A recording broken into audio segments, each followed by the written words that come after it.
Hours of his time, he crushed the Persian Empire.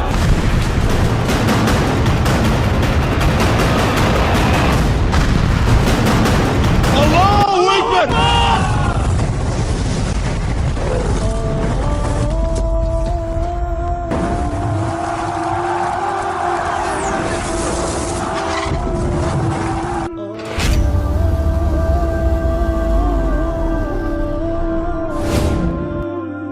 آخر کیوں اسرائیل فلسطین کو تباہ کرنا چاہتا ہے؟ مسجد الاقصی کی ہسٹری کیا ہے؟ ہیکل سلیمانی کیا ہے اور یہودی اس دیوار کو چومتے کیوں ہیں؟ مسلمان، یہودی اور عیسائیوں کا آخر اس جگہ سے رشتہ کیا ہے؟ دنیا کے جن شہروں کی عزت و تعظیم کی جاتی ہے ان میں یروشلم کا بھی اپنا ایک الگ ہی مقام ہے۔ آپ کو بتاتے چلیں کہ یروشلم عالمی دنیا کا ایک ایسا انوکھا شہر ہے جس پر 2 دیش حکومت کرتے ہیں۔ اس کے آدھے حصے پر اسرائیل کی حکومت ہے اور باقی کے آدھے حصے پر فلسطین کی حکومت ہے۔ یہ شہر 3 ابراہیمی مذہب یعنی یہودی، عیسائی اور مسلمانوں کے لیے ایک جیسا مقام رکھتا ہے۔ بات کریں اگر یہودی دھرم کی تو یہودی دھرم کے مطابق ہماری دنیا کی شروعات اسی شہر سے ہوئی تھی۔ اتنا ہی نہیں، اسی شہر میں وہ دیوار بھی موجود ہے کہ جس کو یہودی دھرم میں سب سے زیادہ مقدس مانا جاتا ہے۔ وہیں دوسری طرف عیسائیوں کا یہ ماننا ہے کہ اسی شہر میں حضرت عیسیٰ علیہ السلام کی پیدائش ہوئی تھی اور یہی وہ شہر ہے کہ جہاں حضرت عیسیٰ علیہ السلام کو سولی پر چڑھایا گیا تھا۔ بات کریں اگر مسلمانوں کی تو یہاں الاقصی نام کی وہ مسجد موجود ہے کہ جس کو اسلام دھرم میں تیسری سب سے مقدس جگہ مانا جاتا ہے۔ مکہ مدینہ کے بعد مسلمان سب سے زیادہ اہمیت اگر کسی جگہ کو دیتے ہیں تو یہ وہی جگہ ہے۔ اس کے علاوہ مسلمانوں کے لیے یہ جگہ اس لیے بھی مقدس ہے کیونکہ پہلے مسلمان اسی شہر کی طرف منہ کر کے نماز ادا کیا کرتے تھے۔ اس کے علاوہ حضرت داؤد علیہ السلام اور سلیمان علیہ السلام جیسے بہت سے اللہ کے نبیوں اور بزرگوں کی قبریں بھی یہیں موجود ہیں جو اس شہر کی اہمیت کو اور بھی زیادہ بڑھا دیتی ہیں۔ اور شاید یہی وجہ تھی کہ اس شہر کو حاصل کرنے کے لیے مسلمان، یہودیوں اور عیسائیوں کے بیچ بڑی بڑی جنگیں ہوتی رہیں۔ آپ کو بتا دیں کہ اس شہر کے بہت سارے نام ہیں۔ سب سے پہلے اسے جیوس کہا گیا تھا، پھر بعد میں حضرت داؤد علیہ السلام کے زمانے میں یروشلم پکارا گیا۔ اس کا ایک نام القدس بھی ہے مگر مسلمانوں نے اسے ہمیشہ بیت المقدس یا بیت المقدس کے نام سے ہی پکارا ہے۔ مسلمانوں کے لیے روز اول سے ہی یہ جگہ مقدس رہی ہے۔ اس کے علاوہ اسے امن کا شہر بھی کہا جاتا تھا، مگر تاریخ اٹھا کر دیکھیے پتہ چلتا ہے کہ 3000 سال سے بھی زیادہ پرانے اس شہر کو کبھی 3 سال کا بھی سکون نہ ملا۔ یہاں ہونے والی لڑائیوں کا تو شمار ہی نہیں کیا جا سکتا اور مرنے والوں کی گنتی کرنا بھی بہت مشکل ہے۔ کتابوں میں آتا ہے کہ 18 مرتبہ اس کی نئی تعمیر کی گئی تھی، مطلب صاف ہے کہ اتنی دفعہ یہ شہر کھنڈر میں تبدیل ہو چکا ہے۔ 6 مرتبہ مذہبی تبدیلی ہو چکی ہے، یعنی جو بیت المقدس کو فتح کرتے اپنے مذہب کے اکارڈنگ اس میں تبدیلی کر دیتے تھے۔ اس شہر کو سب سے پہلے حضرت داؤد علیہ السلام نے اپنا دارالسلطنت بنایا تھا، اس کے بعد حضرت سلیمان علیہ السلام بھی یہیں قابض رہے۔ یہ زمین کا کوئی عام ٹکڑا نہیں بلکہ یہ زمین پاک اور بابرکت ہے جسے خود اللہ نے بابرکت قرار دیا ہے۔ یہاں وہ مقدس عبادت گاہ بھی ہے جو خانہ کعبہ کے بعد بنی دوسری سب سے پرانی مسجد ہے جہاں بے شمار نبیوں نے نمازیں ادا کی تھیں۔ اس کی تعمیر الگ الگ دور میں اللہ کے عظیم الشان انبیاء علیہ السلام نے کی تھی۔ پہلے حضرت آدم علیہ السلام نے، پھر حضرت ابراہیم علیہ السلام نے، اور پھر حضرت داؤد علیہ السلام نے، اور پھر ان کے بیٹے حضرت سلیمان علیہ السلام نے اسے مکمل آباد کیا تھا۔ یہیں حضرت زکریا علیہ السلام اور حضرت مریم علیہ السلام نے نمازیں ادا کی تھیں۔ حضرت یحییٰ علیہ السلام اور حضرت عیسیٰ علیہ السلام نے اسی سرزمین پر خدائے واحد کی طرف لوگوں کو بلایا اور یہیں سے عیسیٰ علیہ السلام آسمان پر تشریف لے گئے تھے۔ یہی وہ ہمارا قبلہ ہے جس کی طرف رخ کر کے ہمارے رسول صلی اللہ علیہ وسلم نے تقریباً 16 یا 17 مہینے نمازیں ادا کی تھیں۔ دوستو یہ شہر نہ تو کسی دریا کے پاس ہے اور نہ ہی کنارے پر، مگر اس کے باوجود یہاں کبھی قحط نہیں پڑا۔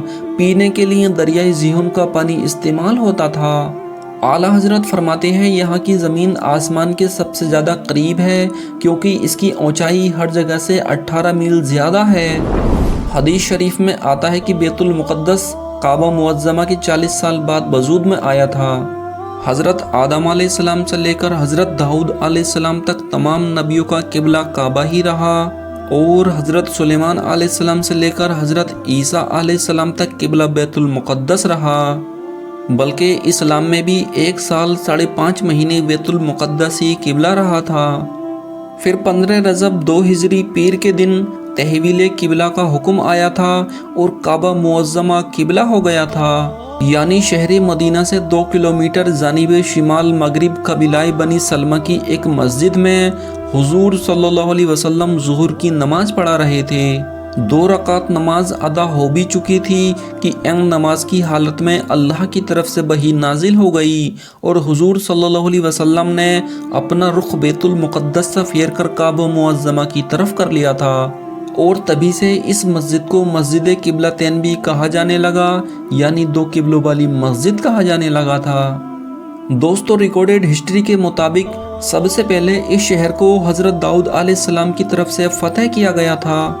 یہ وہی داؤد علیہ السلام ہیں کہ جن کو یہودی اور عیسائی دھرم میں ڈیوڈ کے نام سے جانا جاتا ہے۔ داؤد علیہ السلام نے اس شہر کو فتح کرنے کے بعد اسے اپنی سلطنت کی راجدھانی بنا لیا تھا۔ حضرت داؤد علیہ السلام نے اس علاقے پر 33 سال تک حکومت کی تھی۔ اس کے بعد ان کی حکومت ان کے بیٹے حضرت سلیمان علیہ السلام کے پاس چلی گئی تھی۔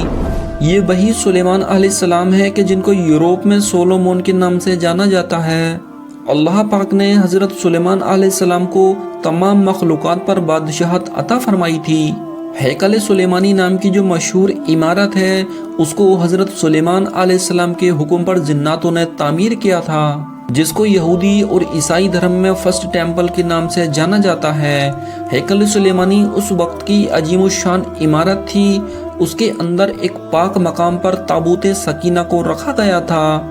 آپ کو بتا دیں کہ تابوت سکینہ لکڑی کا ایک صندوق تھا جس میں حضرت یوسف علیہ السلام کا جسم اقدس، ان کے کپڑے اور کچھ دیگر تبرکات رکھے تھے جو حضرت موسیٰ علیہ السلام مصر سے نکلتے ہوئے اپنے ساتھ لائے تھے۔ یہ صندوق بہت ہی متبرک تھا۔ اس کے علاوہ حضرت سلیمان علیہ السلام نے سلیمانی محل بھی بنوایا جو ہیکل سلیمانی کے بعد دوسری عظیم بلڈنگ تھی جو یہودیوں کے لیے یہ سیکنڈ ٹیمپل تھی۔ دھیرے دھیرے اسی طرح وقت گزرتا گیا۔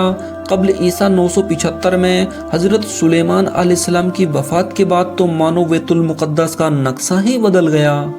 دراصل دوستو حضرت سلیمان علیہ السلام کے چلے جانے کے بعد اس شہر میں بہت سارے اتار چڑھاؤ آتے رہے، مگر دوستو یہودیوں کی سب سے بڑی بربادی اس وقت ہوئی کہ جب 598 عیسیٰ پورو میں، یعنی حضرت عیسیٰ علیہ السلام سے بھی 600 سال پہلے، بخت نصر نام کے بابل کے ایک ظالم بادشاہ نے یروشلم پر حملہ کر دیا۔ بخت نصر کا حملہ اتنا شدید تھا کہ بیت المقدس کا نقشہ ہی بدل گیا۔ ایک دیوار کے علاوہ ہیکل سلیمانی نام کی کوئی عمارت باقی نہ رہی۔ ہیکل اور اس کے خزانوں کو لوٹ لیا گیا، عبادت گاہوں کو نقصان پہنچایا گیا، غرض کی بیت المقدس کی وادیاں ملبے سے اٹ گئیں اور گلیاں خون سے رنگین ہو گئیں، یہاں تک کہ وہاں کا رہنے والا دیکھتا تو پہچان نہ پاتا۔ بخت نصر کے حملے کے وقت ہیکل سلیمانی کی عمارت میں رکھا وہ تابوت سکینہ ایسے غائب ہوا کہ آج تک کسی کو خبر نہ ہوئی کہ وہ کہاں غائب ہو گیا۔ اس کے بعد دھیرے دھیرے وقت گزرتا گیا اور کچھ سالوں بعد ہی یعنی 539 عیسیٰ پورو میں سائرس دی گریٹ نام کے ایک ایرانی رحم دل بادشاہ نے اس بابل پر ہی حملہ کر دیا کہ جس بابل کے ظالم بادشاہ نے بیت المقدس کو تباہ اور برباد کر دیا تھا۔ آپ کو بتاتے چلیں کہ سائرس دی گریٹ نے نہ کہ بابل کو فتح کیا بلکہ یہودیوں کو یروشلم میں آباد بھی کیا اور ہیکل سلیمانی کی دوبارہ نئی تعمیر بھی کرائی۔ مگر دوستو وقت نے ایک بار پھر سے اپنے آپ کو بدل ڈالا اور 570 عیسوی میں اس دور کی دنیا کی سب سے طاقتور سلطنت یعنی رومن سلطنت نے یروشلم پر حملہ کر دیا۔ رومن شہنشاہ ٹائٹس جب شہر میں داخل ہوا تو اس کی فوج نے اس پورے شہر میں آگ لگا دی، ساتھ ہی ساتھ شہر میں موجود ہیکل سلیمانی نام کی اس عمارت کو بھی تباہ اور برباد کر دیا، لاکھوں یہودیوں کو موت کے گھاٹ اتار دیا۔ ٹائٹس نے یروشلم میں موت اور بربریت کا ایسا کھیل کھیلا کہ جسے سن کر انسان کی روح کانپ اٹھے۔ اس نے یہودیوں کے راستے بند کر دیے، ان کے یروشلم آنے پر پابندی لگا دی۔ اس کے بعد یہودیوں نے مل کر جب رومی شہنشاہ ٹائٹس کی بغاوت کی تو رومی فوج نے بغاوت کے جرم میں ہل چلا کر پورے شہر کو ویران کر دیا۔ شہر میں رہنے والے ہر ایک یہودی کو غلام بنا کر بیچ دیا۔ اس مشہور شہر کی ویرانگی 100 یا 200 سال تک نہیں بلکہ کئی صدیوں تک باقی رہی تھی، اور آخرکار 638 عیسوی میں مسلمانوں کے دوسرے خلیفہ حضرت عمر رضی اللہ تعالی عنہ نے ایک بہت بڑا لشکر فلسطین کی طرف روانہ کر دیا۔ مسلم فوج نے کم وقت میں ہی رومن ایمپائر ٹائٹس کو ہرا کر بیت المقدس کو فتح کر لیا تھا۔ آپ کو بتاتے چلیں کہ اس کے بعد یہ شہر ایک لمبے وقت تک مسلمانوں کے ہی قبضے میں رہا تھا، مگر شروع سے عیسائی فوج بھی اس شہر کو حاصل کرنے کی کوشش کر رہی تھی، لیکن لاکھ کوششوں کے بعد بھی عیسائی فوج مسلمانوں سے اس کو دوبارہ حاصل نہیں کر پائی تھی۔ 450 سال تک مسلمانوں نے ہی اس شہر پر حکومت کی تھی، لیکن مسلمانوں کی اندرونی لڑائیوں کی وجہ سے مسلمانوں کی خلافت یعنی خلافت عباسیہ کمزور پڑ گئی تھی، جس کا فائدہ عیسائیوں کو ہوا۔ سن 1099 عیسوی میں عیسائی فوج یروشلم کو ایک بار پھر سے حاصل کرنے میں کامیاب ہو گئی تھی، مگر یروشلم کو عیسائی حکومت میں آئے ہوئے چند سال ہی گزر پائے تھے کہ مسلم دنیا میں ایک نیا نام ابھر کر سامنے آ گیا تھا، اور یہ نام تھا صلاح الدین ایوبی، کہ وہ صلاح الدین ایوبی جس نے بیت المقدس کو فتح کرنے کی بچپن ہی میں قسم کھا رکھی تھی، اور یہی وجہ تھی کہ صلاح الدین ایوبی نے بہت پہلے ہی سے بیت المقدس کو فتح کرنے کی تیاریاں شروع کر دی تھیں، اور آخرکار سن 1187 میں 100 سال سے پہلے ہی ایک بار پھر سے یہ شہر مسلمانوں کے قبضے میں آ گیا، یعنی صلاح الدین ایوبی نے اس شہر کو فتح کر لیا تھا۔ لیکن اس کے بعد بھی اس شہر کو حاصل کرنے کے لیے عیسائیوں، یہودیوں اور مسلمانوں کے بیچ کئی جنگیں لڑی گئیں، لیکن لاکھ کوششوں کے باوجود بھی یہودی اور عیسائی لوگ اس شہر کو دوبارہ مسلمانوں سے نہیں چھین سکے، اور اگلے 600 سے 700 سال تک لگاتار یہ شہر مسلمانوں کے ہی قبضے میں رہا۔ آپ کو بتاتے چلیں کہ 1517 میں سلطنت عثمانیہ کے طاقتور سلطانوں میں سے ایک سلطان یعنی سلیم اول نے اس شہر کو اپنی سلطنت میں ملا لیا تھا، اور پھر 1517 سے لے کر 1917 تک یہ شہر سلطنت عثمانیہ کا حصہ رہا تھا۔ اس پورے دور میں سلطنت عثمانیہ نے اس شہر کو بڑی تیزی کے ساتھ ڈیولپ کیا تھا، شہر کے ارد گرد دیواریں بنوائیں اور روڈ بنوائیں۔ ویسے تو سلطنت عثمانیہ کے دور میں ہی یہودیوں نے یہاں آ کر اپنی ایک الگ ہی ریاست بنانے کی پلاننگ شروع کر دی تھی، لیکن سلطنت عثمانیہ کے آخری سلطان کہ جن کو عبدالحمید ثانی کے نام سے جانا جاتا ہے، وہ یہودیوں کی اس چالاکی کو بڑی اچھی طرح سے سمجھ چکے تھے، اسی لیے ان کے دور میں یہودی لاکھ کوششوں کے باوجود بھی اپنے مقصد میں کامیاب نہیں ہو سکے۔ مگر دوستو، عبدالحمید ثانی کے بعد سلطنت عثمانیہ کمزور پڑ گئی تھی، اور 1917 میں آخرکار برٹش ایمپائر نے سلطنت عثمانیہ کے اسی حصے پر یعنی فلسطین پر قبضہ کر لیا تھا۔ پھر کئی سالوں تک یہ پورا علاقہ برٹش ایمپائر کے انڈر میں ہی رہا، اور یہی وہ برا دور تھا کہ جب دنیا بھر کے تمام یہودی الگ الگ علاقوں سے آ کر فلسطین میں آباد ہونے لگے تھے۔ یہ وہی دور تھا جب ہٹلر نے 60 لاکھ یہودیوں کو موت کے گھاٹ اتار دیا تھا، باقی بچے کچھ یہودی اپنی جان بچانے کے لیے ادھر ادھر بھاگ رہے تھے، لیکن کسی بھی دیش نے ان لوگوں کو پناہ نہ دی۔ اسی وقت فلسطین نے رحم دلی دکھاتے ہوئے ان یہودیوں کو رہنے کے لیے فلسطین میں جگہ دے دی، کھانا دیا، پانی دیا، لیکن فلسطین کو کیا پتا تھا کہ آج وہ جن لوگوں کے ساتھ ہمدردی کر رہا ہے، کل کو وہی لوگ فلسطین کو تباہ کر کے رکھ دیں گے۔